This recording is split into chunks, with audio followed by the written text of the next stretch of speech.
This is the new Honda Jazz. It's a car that promises a massive cabin, a big boot, and a very fuel-efficient diesel engine. But are all these things enough to make it the king of the competitive premium hatchback segment? We decided to take along the Hyundai Elite i20 to find out the answer to this question.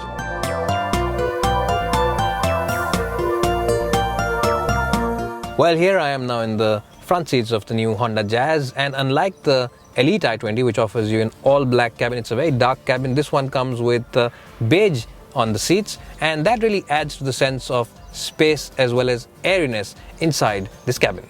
Well, another plus point inside the Jazz's cabin is the fact that the dashboard is exactly the same one as the one on the Honda City, and that gives you a sense of style as well as an upmarket feel inside this cabin.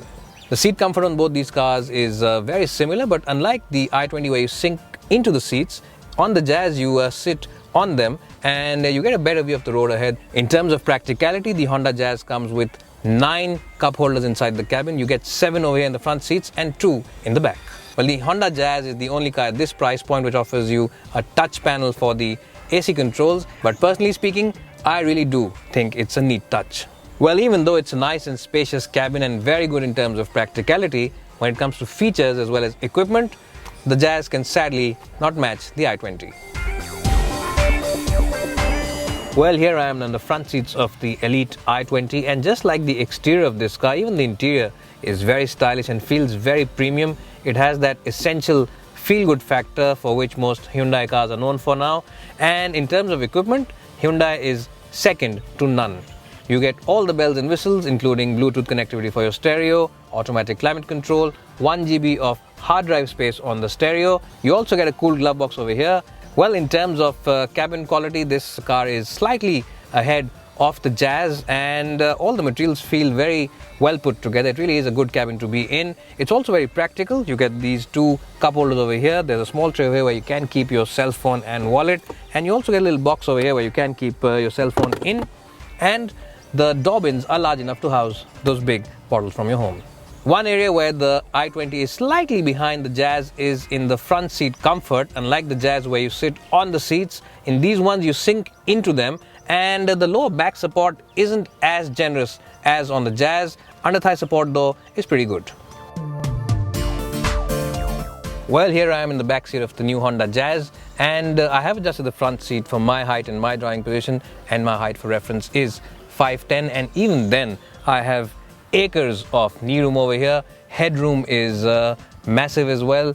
Well, another plus point inside the Jazz's cabin is the fact that the floor panel is very flattish, and what that means is that whoever's going to sit here in the middle has plenty of place to stretch his feet at. But the biggest plus point of the Honda Jazz is the fact that these doors open nice and wide, and that, along with the fact that this is a very tall car and the seats are high set, makes it a very easy place to get in and out of, even for senior citizens.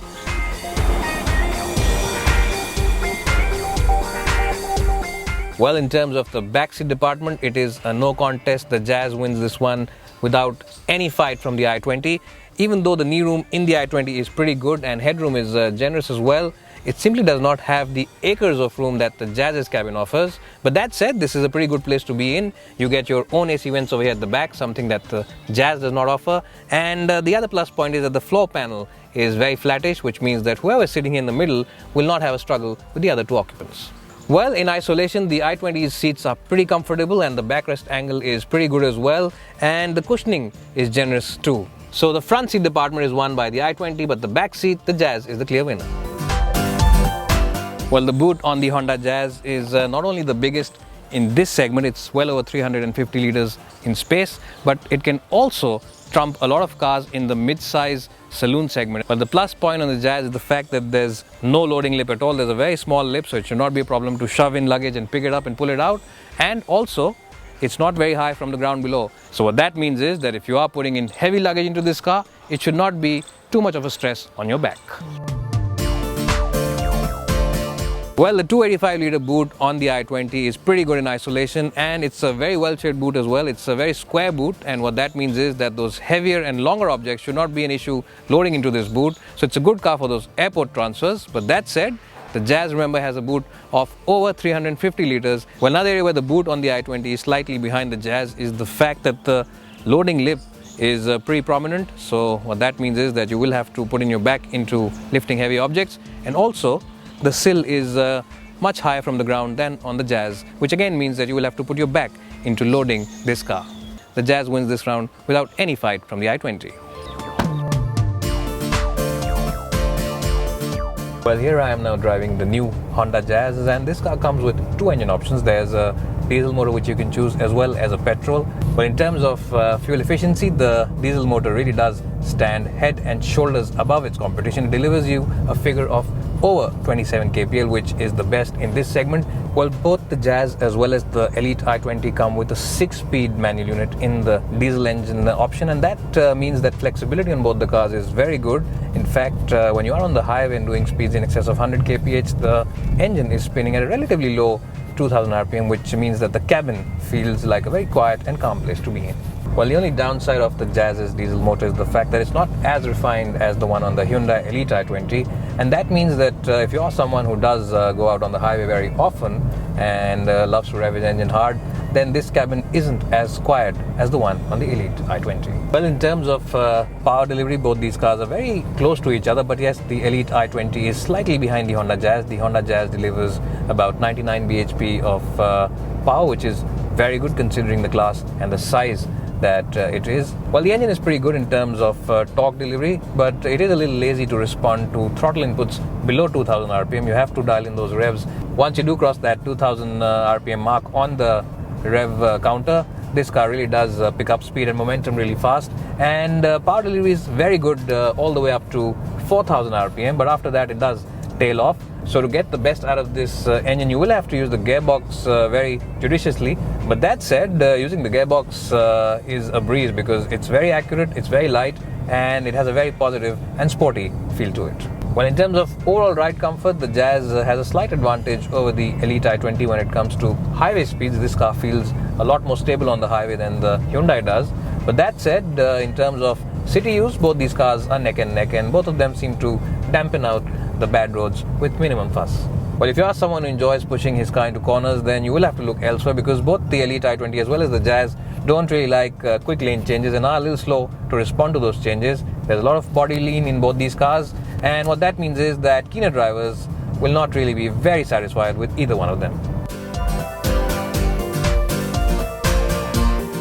Well, here I am driving the Elite i20, and this car of course also comes with two engine options. There's a diesel as well as a petrol motor, and we're comparing the diesels today between this car and the Jazz. The first thing you will notice on the Elite i20 diesel is the fact that refinement levels are easily class leading and much better than the one on the Honda Jazz. Like most typical diesel engines, you have to wait for that wave of torque to kick in once you cross that 2000 mark on the RPM. But that said, once you do cross that 2000 RPM mark, performance is available in bucket loads, and the torque delivery is really phenomenal all the way up to its red line of 4500 RPM. Well, just like the Honda Jazz, even the Elite i20 offers you a 6-speed manual gearbox. Well, what that extra 6th gear really does is that it adds to the refinement and flexibility of the engine, and when you are on the highway, this car's RPM figure is roughly around 2000 RPM, and you are doing speeds in excess of 100 kph, making the cabin a very quiet and calm place to be in. The Elite i20 feels like a better and easier car to drive in the city, and that's largely because the steering wheel is super light, the gearbox is light, and the clutch is light as well. And what that means is that motoring it around the city is an easier affair on your biceps and triceps than the Honda Jazz. While the Elite loses out on the highway to the Jazz, and that's largely because the steering wheel is a little woolly to operate and doesn't have the same amount of feel that the Jazz offers. And also, the Jazz feels a lot more stable, the suspension on that car feels a lot more reassuring, and that makes the Jazz a better car for those long highway trips. Well, in terms of responsiveness, there's very little to choose between both these cars, because they both start putting out usable power after 2000 RPM. Before that, both of them are very lazy. But that said, the Elite i20 offers you greater flexibility, and that's largely because it revs all the way up to 4500 RPM, whereas the Jazz has its red line at 4000 RPM. So those extra 500 RPM really do add to the i20's flexibility. Well, the i20's motor also loves to be revved, and if you are someone who loves to change gears quickly, then this car will really reward you, because it has a very accurate throw, it feels sporty, and it doesn't really need a heavy hand to engage those gears.